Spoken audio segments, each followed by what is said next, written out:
Kita ni bukan orang baik tuan. Kita bukan orang baik. Kita pun tahu kita bukan orang baik. Orang duk kata kita baik. Padahal kita kan baik. Pasal apa orang duk kata kita baik walhal kita tak baik? Tahu pasal apa? Sebab Allah tutup aib kita. Kalau Allah tunjuk semua benda apa kita duk buat dulu-dulu zaman kita duk kopla jingga tu ni. Siapa pun Allah, siapa pun tak tanya duk dengan kita ni. Nombor dua, tahu pasal apa? Tahu pasal apa orang duk kata kita baik? Pasal Allah sayang kat kita.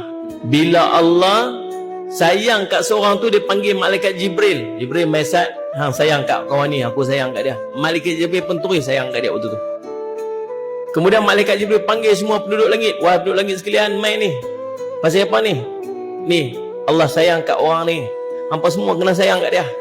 Semua penduduk langit semua sayang kat dia. Dan Allah pun masukkan dalam hati seluruh yang duduk dekat muka bumi ni semua untuk terima dia. Kata ulama, maksud terima tu lagu mana? Semua manusia akan memandang dia tu sebagai orang baik.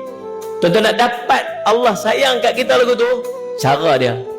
Kata Nabi SAW, tidaklah seorang hamba dia berusaha untuk mendekatkan dirinya kepadaku, melainkan dengan dia melakukan amalan-amalan sunat sehingga aku pun mencintai dia.